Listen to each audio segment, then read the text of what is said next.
Hello बच्चों, हम लोग प्रिपरेशन ऑफ फिनॉल्स की बात कर रहे थे। उसके अंदर हमने एक मेथड का डिस्कशन कर लिया था। अब हमें दूसरी मेथड पढ़नी है। The second method is from benzene sulphonic acid. From benzene sulphonic acid हमें जो सेकेंड मेथड पढ़ना है वो है फ्रॉम बेंजीन सल्फोनिक एसिड। तो सबसे पहले तो आपको बेंजीन सल्फोनिक एसिड प्रिपेयर करना है। तो उसके लिए बेंजीन का रिएक्शन हम लोग फ्यूमिंग H2SO4 के साथ करवाएंगे। ये रिएक्शन आप लोग 11th स्टैंडर्ड में पढ़ चुके हो। इसको ओलियम भी बोला जाता है, H2S2O7। तो यहाँ पर आपके पास मिल जाएगा benzene sulphonic acid. Benzene sulphonic acid ये हो गया आपका बेंजीन सल्फोनिक एसिड। अब इस रिएक्टेंट को यहाँ पर मैं इधर वापस एक बार लिख रहा हूँ क्योंकि मुझे आपको रिएक्शन दिखाना है। तो बेंजीन सल्फोनिक एसिड एक स्ट्रॉन्ग एसिड है, स्ट्रॉन्गली एसिडिक मटेरियल है। इसका रिएक्शन आप लोग कराओगे NaOH के साथ।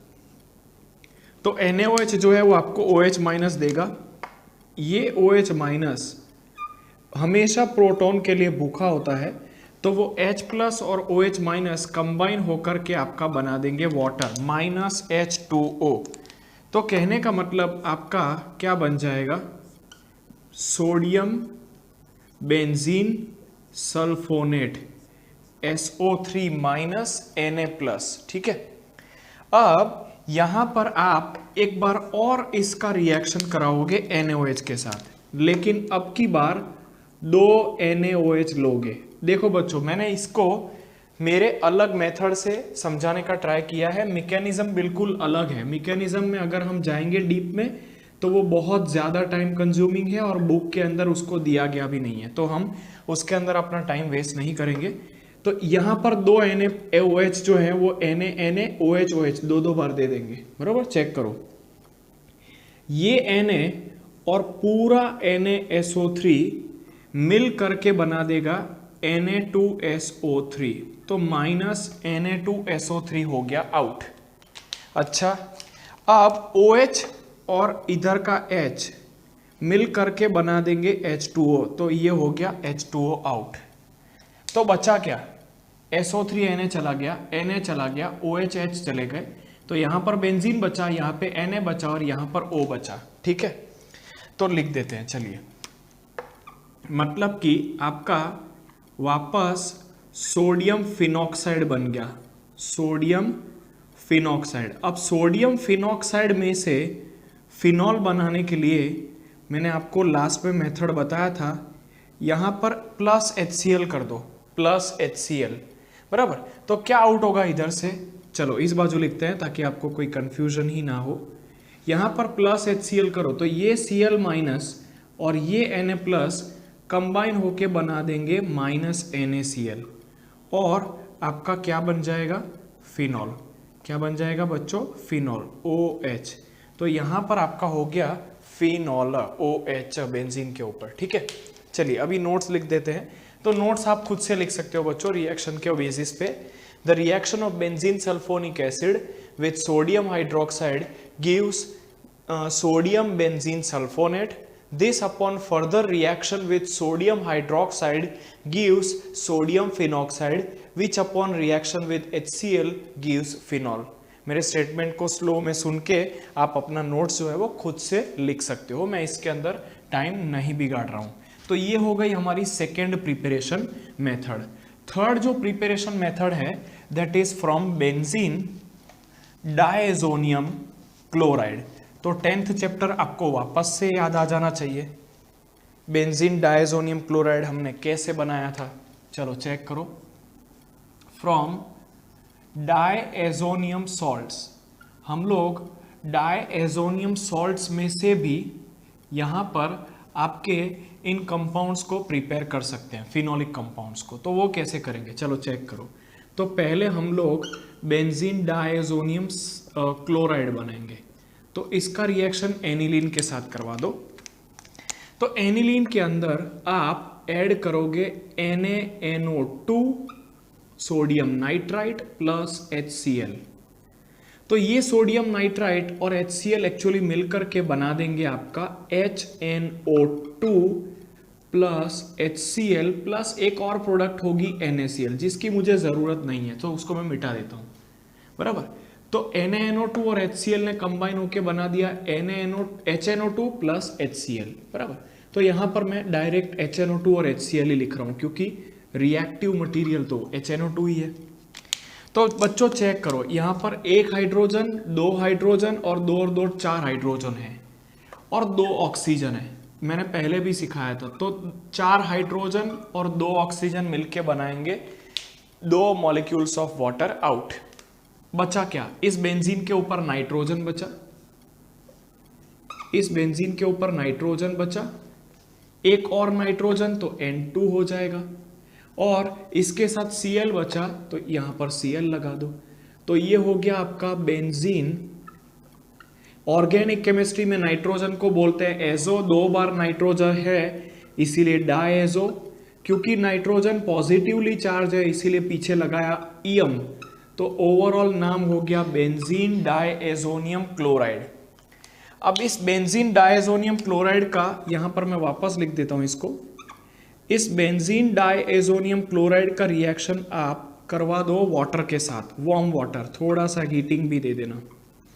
तो ये जो है वो यहाँ पर H प्लस और OH माइनस देगा, ये H प्लस और ये Cl माइनस कंबाइन होके आउट होगा HCl, बेंजीन के ऊपर लग जाएगा आपका OH, तो इसको बोला जाता है आपका फिनॉल। तो ये थर्ड मेथड हो गई प्रिपरेशन ऑफ फिनॉल की।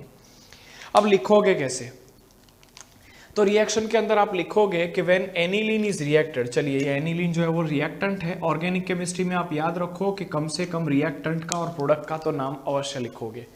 तो reaction of aniline with nitrous acid and hydrochloric acid gives benzene diazonium chloride. This benzene diazonium chloride upon reaction with water at high temperature gives you phenol. ठीक है, तो ये हो गया आपका थर्ड प्रिपरेशन मेथड। अब हम fourth and last preparation method की बात करेंगे जो है आपका फ्रॉम क्यूमीन। ये आपका इंडस्ट्रियल मेथड है प्रिपरेशन ऑफ फिनॉल के लिए, बहुत अच्छे से इसको समझ लीजिएगा। That is cumene, from cumene. अब हमें फिनॉल को बनाना है क्यूमीन में से। क्यूमीन किसको बोलते हैं? तो आइसोप्रोपाइल बेंजीन को क्यूमीन बोलते हैं। आइसोप्रोपाइल बेंजीन जो है उसको क्यूमीन बोला जाता है। आइसोप्रोपाइल बेंजीन जो है उसको बोला जाता है क्यूमीन। तो यहां पर आपके पास बेंजीन है, यहां पर CH है, यहां पर CH3 और यहां पर CH3। तो देखो ये एक्चुअली आइसोप्रोपाइल बेंजीन है, आइसोप्रोपाइल बेंजीन। आइसोप्रोपाइल बेंजीन को हम लोग बोलते हैं क्यूमीन। ठीक है, तो इसका रिएक्शन करवा दो ऑक्सीजन के साथ। अब हम लोग मैकेनिज्म के अंदर जाने का ट्राई नहीं करेंगे, हम हमारे देसी मेथड से ही इजीली रिएक्शन को याद करने का प्रयत्न करेंगे। तो C, यहाँ पर CH3, यहाँ पर CH3। अब कार्बन और हाइड्रोजन के बीच में ये 2 ऑक्सीजन अपनी जगह कर लेंगे। कैसे? तो इस तरीके से। ठीक है, इस तरीके से वो अपनी जगह कर लेंगे। ये हो गया आपका क्यूमीन हाइड्रोपेरोक्साइड। इसको हम लोग बोलते हैं क्यूमीन हाइड्रोपेरोक्साइड, क्यूमीन हाइड्रोपेरोक्साइड। ये हो गया आपका क्यूमीन हाइड्रोपेरोक्साइड। अब क्यूमीन हाइड्रोपेरोक्साइड का रिएक्शन आप एसिडिक हाइड्रोलिसिस करोगे, मतलब पानी के साथ एसिडिक मीडियम में करोगे। तो क्या होगा? तो 2 बॉन्ड्स टूट जाएंगे, एक तो ये बॉन्ड टूटेगा और दूसरा आपका ये बॉन्ड टूटेगा। चलो तो होगा क्या, चेक करो। यहां पर कौन सा पार्ट अलग होगा? तो यहां पर CH3 CH3O अलग हो जाएगा, प्लस यहां पर बेंजीन और ऊपर OH है, बेंजीन और ऊपर OH, तो फिनॉल हो गया ये। अब इसका चेक करो, इस कार्बन का वैलेंसी तो 3 ही पूरा हो रहा है, इस ऑक्सीजन का भी वैलेंसी 1 ही पूरा हो रहा है, तो इसको डबल बॉन्ड लगा दो। तो कहने का मतलब आपके पास यहाँ पर 2 प्रोडक्ट्स मिलेंगी, acetone and phenol, acetone and phenol. ठीक है, चलिए लिखने का कैसे। When isopropyl benzene is reacted with oxygen, it gets converted into cumene hydroperoxide, which upon acidic hydrolysis gives acetone and phenol. Clear हो गया। तो ये हो गई आपकी प्रिपरेशन मेथड्स ऑफ फिनॉल। तो हमने अल्कोहल को भी बनाना सीख लिया, हमने फिनॉल को भी बनाना सीख लिया। अब हम इनकी थोड़ा सा फिजिकल प्रॉपर्टीज के बारे में बात कर लेते हैं। अल्कोहल्स और फिनॉल्स की फिजिकल प्रॉपर्टीज के बारे में डिस्कशन करते हैं। चलिए, फिजिकल प्रॉपर्टीज ऑफ अल्कोहल्स, ठीक है, अल्कोहल्स और फिनॉल्स की फिजिकल प्रॉपर्टीज के बारे में बात करते हैं। चलिए, तो फिजिकल प्रॉपर्टी की जब हम बात करेंगे बच्चों, तब हम 2 चीजों को समझेंगे। पहला है वाटर सॉल्युबिलिटी और दूसरा है बॉइलिंग पॉइंट। तो आइए बात करते हैं वाटर सॉल्युबिलिटी की। तो जो अल्कोहल्स है उनका वाटर सॉल्युबिलिटी अच्छा होता है। अल्कोहल्स जो है उनका वाटर सॉल्युबिलिटी अच्छा होता है। क्यों? क्योंकि अल्कोहल्स जो है वो पानी के साथ हाइड्रोजन बॉन्ड बना सकते हैं। चलिए पहले बात करते हैं वाटर सॉल्युबिलिटी के पॉइंट की। वाटर सॉल्युबिलिटी, तो alcohols are soluble in water due to H bond formation with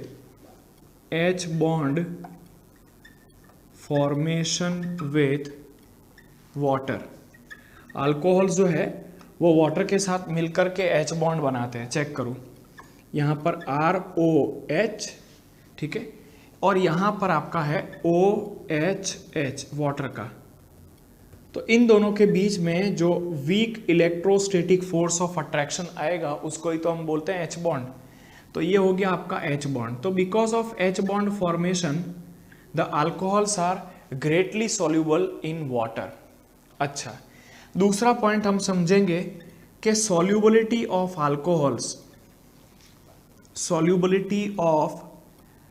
alcohols decreases with increase in molecular weight of alcohols। Alcohols का मॉलिक्यूलर वेट बढ़ने के साथ साथ अल्कोहल्स की वाटर के अंदर सॉल्युबिलिटी कम होती चली जाती है। क्यों? चलो चेक करते हैं।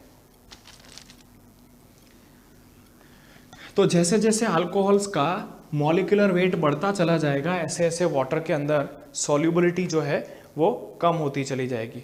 चलिए चेक करते हैं कैसे। तो अगर हम मीथेनॉल की बात करें, CH3OH, तो ये वाटर के अंदर हाईली सॉल्यूबल है, हाईली सॉल्यूबल इन वाटर।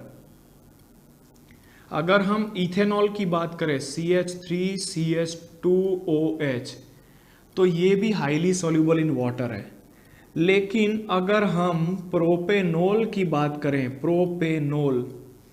तो प्रोपेनॉल जो है that is only soluble in water, वो सिर्फ और सिर्फ वाटर के अंदर सॉल्यूबल है। रीजन? तो रीजन बहुत ही सिंपल है। देखो, ये जो पार्ट है OH वाला, वो आपका हाइड्रोफिलिक पार्ट है, ठीक है। ये जो सब पार्ट्स हैं वो आपके हाइड्रोफिलिक पार्ट्स हैं, हाइड्रोफिलिक पार्ट। अच्छा, अगर हम इस पार्ट की बात करें, इस पार्ट की, तो ये जो पार्ट है वो हाइड्रोफोबिक पार्ट है। चेक करो, अल्काइल चेन है, मतलब आपका हाइड्रोफोबिक पार्ट होगा। ये सब के सब आपके हाइड्रोफोबिक पार्ट है। तो जैसे जैसे अल्कोहल के अंदर मॉलिक्यूलर वेट बढ़ता चला जाएगा, ऐसे ऐसे हाइड्रोफोबिक पार्ट का लेंथ बढ़ता चला जाएगा। हाइड्रोफोबिक पार्ट का लेंथ बढ़ता चला जाएगा तो वाटर के अंदर सॉल्युबिलिटी कम होती चली जाएगी। समझ में आ रहा है? तो जैसे जैसे अल्कोहल्स का मॉलिक्यूलर वेट बढ़ता चला जाएगा ऐसे ऐसे उसकी वाटर सॉल्युबिलिटी कम होती चली जाएगी। बात नंबर 1। बात नंबर 2 जो है वो इसकी बॉइलिंग पॉइंट के बारे में है। ठीक है, बॉइलिंग पॉइंट ऑफ अल्कोहल्स। चलिए सेकेंड पॉइंट की बात करते हैं विच इज बॉइलिंग पॉइंट। तो बॉइलिंग पॉइंट के बारे में हम लिख सकते हैं कि boiling point of alcohols, boiling point of alcohol are greater than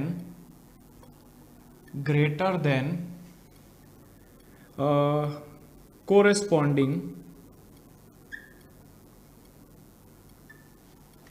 alkanes,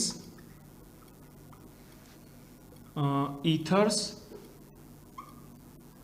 aldehydes, ethers और alkanes of comparable molecular mass. Corresponding हटा देता हूं, यहां पर हम लिख सकते हैं the boiling point of alcohols are greater then comparable molecular मास। तो आपको समझने में आसानी रहेगी।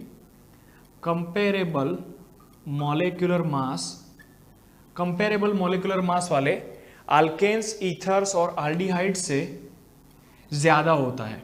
रीजन, तो रीजन ये है कि alcohols form intermolecular H bond। ये सबके अंदर कहीं पर भी इंटरमोलिकुलर H बॉन्ड नहीं बनता है, लेकिन अल्कोहल इंटरमोलिकुलर H बॉन्ड बनाता है। कहने का मतलब इन सबके अंदर वांडरवाल फोर्सेस ऑफ अट्रैक्शन तो है ही, या लंदन फोर्सेस तो है ही। अल्कोहल में भी लंदन फोर्सेस हैं या डाइपोल डाइपोल इंटरेक्शन है, बट इसके अलावा अल्कोहल जो है वो इंटरमोलिकुलर एच बॉन्ड भी बनाते हैं। तो अगर इंटरमोलिकुलर एच बॉन्ड बनाते हैं तो क्या फर्क पड़ जाएगा, चलो चेक करो।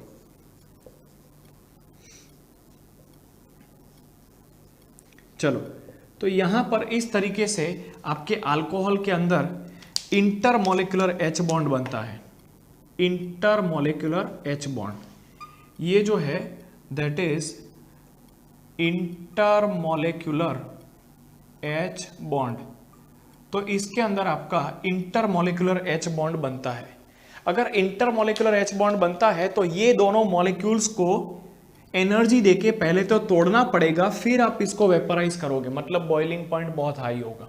बॉइलिंग में होता क्या है, आप इन दोनों को अलग करते हो और फिर वेपराइज कर देते हो। इन दोनों के बीच में जितना तगड़ा अट्रैक्शन फोर्स होगा उतना अलग करना मुश्किल होगा, ज्यादा गर्मी देनी पड़ेगी बॉइलिंग पॉइंट लाने के लिए।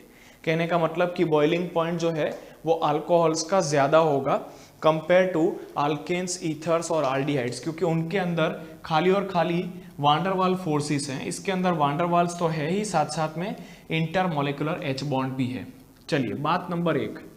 बात नंबर 2 कि boiling point of alcohols increases with increase in the molecular weight of alcohols. चलो समझते हैं इस बात को। Boiling point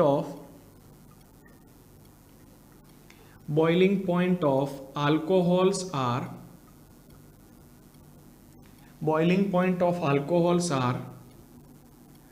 increasing with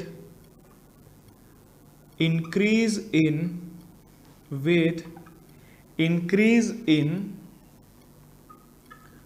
molecular weight of alcohols। Alcohol का जो बॉइलिंग पॉइंट है वो उसके मॉलिक्यूलर वेट के बढ़ने से बढ़ता चला जाता है। अल्कोहल्स का जो बॉइलिंग पॉइंट है वो मॉलिक्यूलर वेट बढ़ने से बढ़ता है। तो इसका मतलब ये हुआ कि मीथेनॉल से इथेनॉल का बॉइलिंग पॉइंट ज़्यादा होगा और इथेनॉल से प्रोपेनॉल का बॉइलिंग पॉइंट ज़्यादा होगा। ठीक है, अगर हम बॉइलिंग पॉइंट ऑर्डर की बात करें तो यहां पर मीथेनॉल से इथेनॉल का ज्यादा, इथेनॉल से प्रोपेनॉल का ज्यादा। ऐसा क्यों, चलो समझते हैं। तो यहां पर ऐसा समझो, ये रफ एक्सप्लेनेशन है, बराबर समझना इस बात को। तो यहां पर मैं इंटरमोलिकुलर अट्रैक्शन को दिखाने का ट्राई कर रहा हूं आपको। CH3 CH2 CH2OH। तो देखो जैसे जैसे अल्कोहल्स का सरफेस एरिया बढ़ता चला जा रहा है, उनके बीच में जो इंटरमोलिकुलर अट्रैक्शंस हैं वो भी तो बढ़ते चले जाएंगे ना। चेक करो, अगर दो मॉलिक्यूल्स के बीच में सरफेस एरिया ज़्यादा होगा, तो अगर सरफेस एरिया ज़्यादा होगा तो इंटरमोलिकुलर H बॉन्ड भी ज़्यादा बनेंगे या डायपोल डायपोल इंटरेक्शंस भी ज़्यादा होंगे। अगर डायपोल डायपोल इंटरेक्शंस ज़्यादा होंगे तो बॉइलिंग पॉइंट ज़्यादा होगा। तो हम यहाँ पर लिख सकते हैं कि boiling point of alcohols are directly proportional to surface area of alcohols. Alcohols का जो बॉइलिंग पॉइंट है वो उनके सरफेस एरिया के डायरेक्टली प्रोपोर्शनल है, बराबर। ये हो गई बात नंबर 2। बात नंबर 3 कि भाई boiling point of alcohols decreases with increase in the branching. चलो चेक करो,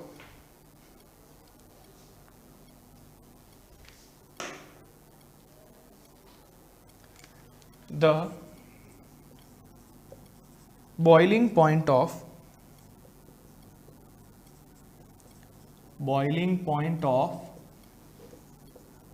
alcohols decreases with increase in branching of alcohols,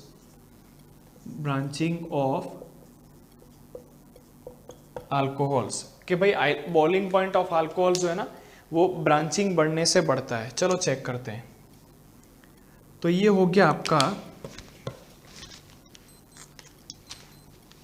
यहां पर ये हो गया आपका नॉर्मल ब्यूटेनॉल, यहां पर आपका हो गया एन ब्यूटेनॉल, ठीक है, एन ब्यूटेनॉल।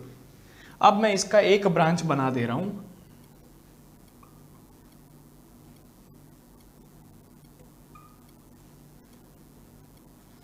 तो ये हो जाएगा आपका 2-मिथाइल, या डायरेक्ट कॉमन नेम लिख देता हूं आइसोब्यूटाइल अल्कोहल,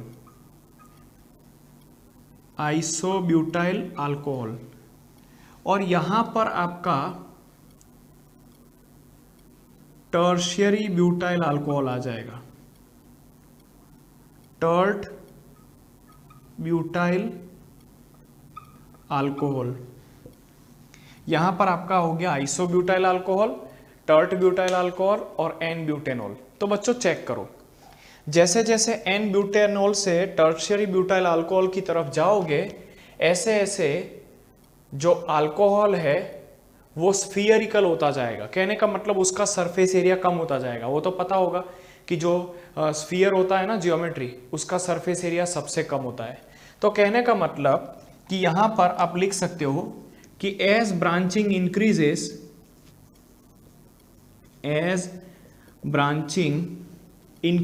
जैसे जैसे ब्रांचिंग इंक्रीजेस होता है या इंक्रीज होता है, the surface area of alcohols decreases, the surface area of alcohol, यहां पर लिख देते हैं surface area of alcohol decreases.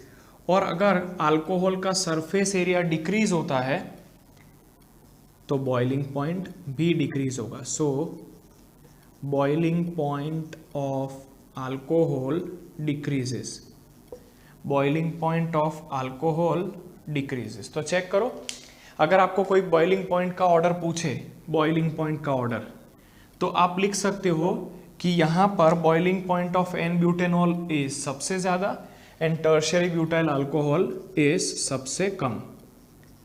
Boiling point order, तो हमने समझा कि भाई जैसे जैसे अल्कोहल के अंदर ब्रांचिंग बढ़ती चली जाएगी, ऐसे ऐसे अल्कोहल्स का जो बॉइलिंग पॉइंट है बच्चों वो क्या होता चला जाएगा, कम होता चला जाएगा, बरोबर। तो हमने यहाँ पर फिजिकल प्रॉपर्टीज के अंदर दो चीजें समझी। पहला है आपका सॉल्युबिलिटी इन वाटर। तो हम लोगों ने देखा कि जो अल्कोहल्स हैं वो वाटर के अंदर अच्छे से सॉल्युबल है, क्योंकि वो H बॉन्ड बना सकते हैं पानी के साथ। अब ये जो H बॉन्ड बनाते हैं, बराबर, उसके अंदर हमने देखा कि जैसे जैसे अल्कोहल्स का मॉलिक्यूलर वेट बढ़ता जाएगा, सॉल्युबिलिटी कम होती चली जाएगी। उसके बाद हमने बॉइलिंग पॉइंट में समझा कि जैसे जैसे अल्कोहल्स के अंदर मॉलिक्यूलर वेट बढ़ेगा, ऐसे ऐसे सरफेस एरिया बढ़ेगा और बॉइलिंग पॉइंट बढ़ता चला जाएगा। अल्कोहल्स का boiling point corresponding alkanes, ethers और एल्डिहाइड्स से ज्यादा होता है, क्योंकि वो सब हाइड्रोजन बॉन्ड नहीं बना सकते, अल्कोहल बना सकता है। तो इनके अंदर डाइपोल डाइपोल इंटरेक्शंस या van der Waals forces of attraction है। अल्कोहल में भी डाइपोल डाइपोल इंटरेक्शंस या van der Waals attraction forces तो है ही, बट उसके अलावा अल्कोहल हाइड्रोजन बॉन्ड भी बनाता है, जिसकी वजह से उसका बॉइलिंग पॉइंट इन सभी कंपाउंड से ज्यादा है। बॉइलिंग पॉइंट जैसे जैसे ब्रांचिंग बढ़ाते हो ऐसे ऐसे कम होता चला जाता है। जैसे जैसे ब्रांचिंग बढ़ाओगे ऐसे ऐसे सरफेस एरिया भी कम होता चला जाएगा, क्योंकि धीरे धीरे वो स्फीयर को अप्रोच करेगा। और जैसे जैसे सरफेस एरिया बढ़ाते चले जाओ, कम होता चला जाएगा, अल्कोहल का बॉइलिंग पॉइंट भी कम होता चला जाएगा। ठीक है, तो ये बात हो गई फिजिकल प्रॉपर्टीज की। अब नेक्स्ट टाइम हम लोग अल्कोहल्स की केमिकल प्रॉपर्टीज के बारे में डिस्कशन करेंगे। तब तक के लिए thank you very much, keep studying, bye bye.